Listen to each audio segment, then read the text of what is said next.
unos ex empleados del Mirex, Ministerio de de Relaciones Relaciones Exteriores. Exteriores, siguen reclamando que fueron cancelados, habiendo sido de carrera. de carrera. Y otra vez se vuelve recurrente el tema de los empleados de carrera. Y eso producto de que hay algunas interpretaciones respecto de las leyes que tienen que ver con la materia. Pero lo que me llama la atención es que independientemente de que haya interpretaciones respecto a las leyes que tienen que ver con la materia, hay decisiones ya tomadas tanto por la Suprema Corte de Justicia como por el Tribunal Constitucional incluso, que yo creo que los gobiernos, en aras de ser coherentes, en aras de respetar la Constitución y las leyes, tienen que procurar cumplir con lo que dice el Tribunal Constitucional. No digo que tienen que cumplir lo que dice la Suprema Corte de Justicia, porque todavía queda esa instancia abierta, que es el Tribunal Constitucional, en donde se puede ir para que la cosa adquiera la decisión de lo irrevocablemente juzgado. Pero una vez adquiere esta categoría de por Dios, ¿por qué desde el propio ámbito del gobierno? ¿Por qué las instituciones del Estado tienen que desacatar decisiones ya del Tribunal Constitucional? Las mismas instituciones que a su vez quieren abogar porque seamos un país fuerte, porque tengamos un Tribunal Constitucional fuerte, porque se respete el debido proceso, porque se respeten los derechos fundamentales y los derechos humanos. No colaboramos para que así sea. Y algo tiene que ocurrir. Y es mi pedimento al presidente de la República, en este caso directamente al presidente, porque hay un hándicap, hay un impasse. ¿En qué consiste el impasse? Bueno, que esos señores que fueron sacados, excluidos de la nómina, del Mirex, estaban ahí por decreto y fueron quitados por decreto. Consecuentemente, si el presidente de la República te nombra a ti como embajador, en Rumanía, por decir un país, no se le puede reclamar al Mirex la decisión que ha tomado el presidente que te quitó. ¿Por qué? Porque no fue el Mirex que te quitó. Consecuentemente no es responsable de que haya que reponerlo o de quitarlo o de entregarle sus recursos, si es que hay que entregarlo. ¿Por qué? Porque ve acá, ¿cómo el Mirex puede reponer a alguien que el presidente quitó por decreto? Y hay vías. Los accionantes deben saber que no es el Mirex directamente que tiene que ver con esos funcionarios consulares que son por decreto.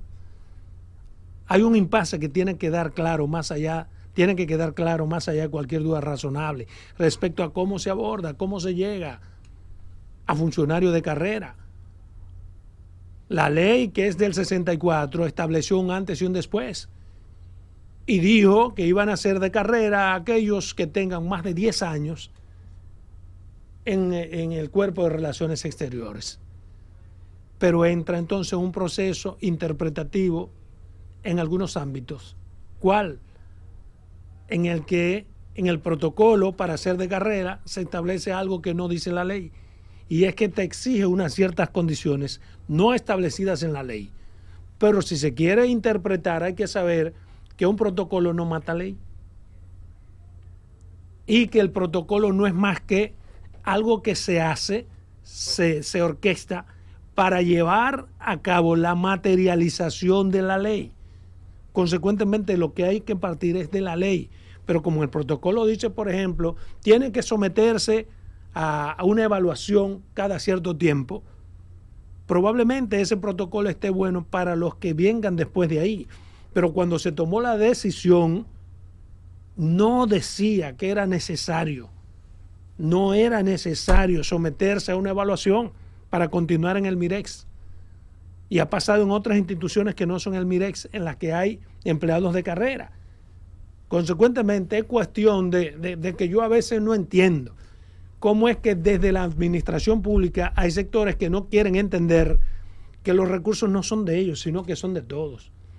Y que hay que acatar, por ejemplo, decisiones que se han tomado respecto a militares, que el Tribunal Constitucional ha ordenado, so pena de astrente, medidas de astreinte que van, el Estado en su momento, el gobierno, tendrá que pagar más de 500 millones de pesos por ese tipo de cosas, por incumplimiento, por desacato, como se llama. Entonces tenemos que dar un ejemplo. Como estamos dando ejemplo, vamos a dar ejemplo en ese sentido también. No hay por qué ponerse como un enemigo de quien ejerce su derecho de ir por ante los tribunales. Si en algunas de las decisiones el MIREX no cumplió, como en efecto no ha cumplido, porque se ha violado el debido proceso y la tutela judicial efectiva y la ley 4801, que tiene que ver con los empleados públicos, que paguen. Los errores se pagan caro, pero lo bueno es que no salen los recursos de su bolsillo. Quería decir todo eso porque ya está bueno de uno ver cómo a diario aparece gente a la que se le violan sus derechos establecidos en las leyes, pero no solamente establecidos en las leyes, sino por mandato constitucional. ¿Por qué insisto en mandato constitucional? Porque usted sabe que hay gente que dura 5, 6, 7, 8 años en un proceso de esa naturaleza. 6, 7 años para que no te paguen tus recursos. Llegar a todas las instancias, eso se llama un ciudadano correcto. El que tiene que recorrer todas las instancias que la ley le permite para reclamar sus derechos. Y una vez tú llegas a la última instancia, aún así se te violan los derechos. Adolfo, eso tiene que cambiar. Eso tiene que cambiar. Y al que haya que darle sus cuartos, hay que dárselo. Y punto. Te obligan a veces a negociar la mitad de lo que te toca con los abogados. Lo que pasa es... Pero no entiendo, perdóname, y te paso una vez, no entiendo tampoco esas negociaciones. Porque tú me dijeras, yo estoy negociando la mitad de los cuartos porque son de tu bolsillo, pero no son de tu bolsillo. Pero se hace, esa es la práctica. Sí, es verdad. Esa es la práctica. Es verdad, lo hacen. Esa es la práctica. Pero, incluso para que te salga más rápido. Hay una situación que yo he lamentado porque yo creí que el ministerio había asumido niveles mucho más altos de institucionalidad. Mira, ahí hay una gran cantidad, y me consta por un joven de Navarrete, de Villa González, perdón, que fue embajador en México, en varios países de Centroamérica y Sudamérica. Y ese señor le han negado hasta que traiga los artículos que la ley le confiere. La ley dice que puede traer su vehículo, que puede traer los artículos de su hogar, pero eso requiere, para que aduana lo procese, y algunos lo tienen aquí en Puerto, una certificación del ministro de Relaciones Exteriores. Y el ministro se niega, se ha negado a firmar esa documentación. O del embajador. Entonces, eso no puede, no, del embajador no es del ministerio aquí, porque tiene que tener una orden del ministerio para que aduana haga. Entonces, no entiendo por qué ese ensañamiento contra funcionarios que le sirvieron al país, o políticos, lo que sea. Pero como dice Adolfo, que respete las disposiciones que manda la ley.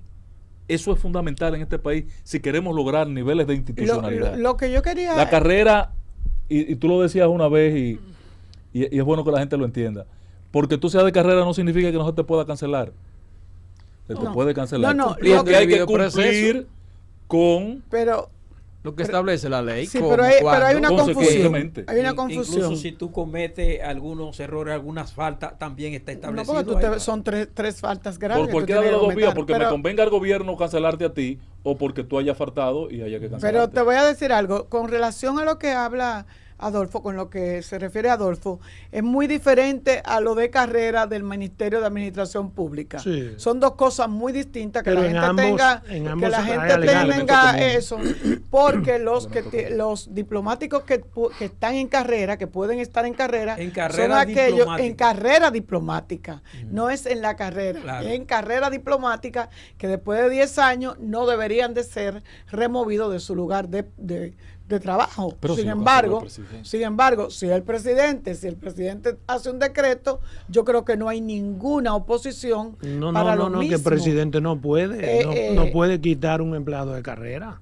No, porque el presidente no está, perdóname. Que el presidente no está por encima de la ley. Pero te voy a decir algo. No. Mira, tú dijiste alguna cosa. Ni un decreto está por encima de la ley. Pero tú dijiste alguna cosa que son importantes señalar. Para usted pertenecer a la carrera diplomática, tiene que cumplir con algunos además del decreto de los 10 años, como tú decías, hacer quizá una maestría, tener una... Sí, pero yo dije eso como la excusa para no... Reconocerle su derecho. Reconocerlo como la carrera. Y dije por qué, porque la ley no establece esos requisitos que sí se establecen en el protocolo. Pero es tan sencillo como saber que es inmediatamente superior en la pirámide el protocolo o la ley. O que es superior una ley o un decreto. Un decreto no mata ley. Consecuentemente, si una ley está apoyada, si una persona está ya por ley en la carrera, el presidente no puede, por decreto. No puede. Pero también, si la persona no ha sido todavía no ha entrado a la carrera, aunque tenga los 10 años, porque no se le ha reconocido que un personal diplomático de carrera sí pueden, porque no pasó con la amiga de nosotros. No, tampoco. ¿Por qué? Porque el Estado no puede alegar su propia violación. Y si la ley manda que en 10 años, perdóname, si la ley manda que en 10 años usted pertenece a la carrera, aunque no te lo reconozcan, ahí hay una violación que es atribuible al Estado. Eso se llama negligencia administrativa. Consecuentemente no puede darle pie a que, bueno, lo voté y no lo habían reconocido. Exacto. Pero ¿por qué no lo habían reconocido? Porque el propio Estado no hizo lo que tenía que hacer. Hay una falta administrativa. Hay una falta administrativa. Que ella siendo abogada, después dijo, voy a dejar eso así, porque no he hecho ese pleito. Yo estoy hablando de 2 casos, porque vi eso y me llamó la atención, y a mí me molestan las violaciones, sea de quien sea. Pero hay cientos de casos, señores. Entonces, tenemos que tener un antes y un después con esas violaciones. Porque no es de los recursos de nosotros, son recursos de todos. Y si hay que pagarle 100 millones al patrón para votarlo porque violó por lo que sea, pero la ley dice que hay que dárselo. No me quedo con la expresión de la tarde. Pues hay gente que en la Fuerza Armada no hay que sé yo cuántos militares, por ejemplo. Estamos violando la ley hace 10 años, desde que se definió la edad para poner en retiro a los generales, y que porque no hay cuarto. Hay cuarto, lo que pasa es que se priorizan para otras cosas. ¿Se puede incluir en ese ejemplo que tú acabas de poner el caso del amigo Julio Concesión, Julio César, ¿cómo que se llama? Pepe Goico. No, Concesión, el otro. Pepe Goico es uno, pero Concesión, el abogado, que le está demandando al gobierno el pago de más de 500 millones de pesos por un problema judicial. Sí, y en cualquier país de verdad eso es ganable. Ya él tiene todas las... Sí, tiene. 7 niveles. Se ha convertido en un bill de desacato. Sí. Atribuible a quien sea. Entonces, ha logrado montos que tú dices, coño, pero es hasta ofensivo. Porque las 30 va sumando. Es hasta ofensivo tú entregarle del erario público 500 millones de pesos. Si le hubiesen entregado los 2 que le tocaban, se evitan eso. Exacto. O si se hiciera lo que hay que hacer con un funcionario si fuera del patrimonio de él que tiene que pagarlo, la historia fuera diferente. Bueno, quería decir eso porque lo mucho hasta Dios lo ve. Lo mucho hasta Dios lo ve. Y eso no pasa en este gobierno. Pero ha pasado en todos los gobiernos. De los gobiernos anteriores. ¿Qué sanciones aplica la ley para que desacata? El funcionario. Porque, por ejemplo, es el funcionario que la desacata en primera instancia. Tiene establecida incluso prisión, que van de 3 a 5 años. Pero es un desacato. Lo que pasa es que no hay una forma, digamos, dinámica para que el Tribunal Constitucional haga valer sus decisiones. Y esa es la falta mayor que hay en el Tribunal Constitucional, que por más que diga no ha sido bueno, porque no puede ser bueno un recorrido de sentencia y que usted no haga lo correcto. ¿Entiende? Pero todo eso comienza por la misma Suprema Corte de Justicia. No importa por dónde comience, yo estoy hablando de por dónde termina. Y termina el Constitucional. Que es el Papa Upa Dramatica. Sí, estoy de acuerdo contigo. El tribunal se están desacatando. No, pero es lo que te estoy diciendo. Pero finalmente llega el Constitucional, que es quien tiene la última palabra. Que ahí es que hay que resolver. Es el papá que dice, óyeme, te dije que la correa no es tuya, dásela. Lo que ocurre es que lo que está en desacato también es el propio Estado, a través de algunas instituciones. Muchas instituciones del Estado. O sea, yo tengo ahí una lista y lo pedí hoy al Tribunal Constitucional de 81 sentencias que están en desacato. Coño, ¿y cómo avanzamos? Eso no puede ser. Pero hasta el Congreso desacato. Y es una dejadez atribuible incluso al propio Tribunal Constitucional, porque es un mandato constitucional hacer cumplir. Claro. Debido proceso, y lo he dicho en otras ocasiones, significa eso. No solamente que usted gane una causa, sino que usted obtenga lo que ganó en la causa, si no, no tiene sentido. Claro. Que Carlos Julio vaya a un proceso judicial que tiene en Barahona durante 10 meses y le den 10 sentencias y como quiera él sigue en la misma situación. No tiene sentido. El debido proceso es eso, que se cumpla al máximo, y la cosa se cumple cuando la persona logra su objetivo, lo que fue a reclamar en justicia. Si no, no hay debido proceso. No. Incluso la sentencia establece en el plazo, el tiempo, todo como debe hacerse. Bueno, finalmente quiero decir algo breve respecto a la inscripción de Luis Abinader Corona como candidato presidencial, como precandidato presidencial. Lo hizo a las 10 de la mañana. Aquí dijimos el martes que lo iba a hacer a las 10. Lo inscribió Doña Milagro. Doña Milagro, ¿por qué Doña Milagro? Y dijimos también que le dio poder. Porque él la apoderó y porque Milagro representa lo que Luis ha querido ser. Sí, es un símbolo, un de símbolo esa lucha. de honestidad. La ética, mira, muy chulo. El presidente sigue coherente. Pero recuerden que dijimos el martes, el miércoles fue que no hubo trabajo, que Alburquerque lo haría a las 9 y él lo haría a las 10. Y exactamente lo hicieron. Entonces vamos a ver cuál de esos dos poderosos.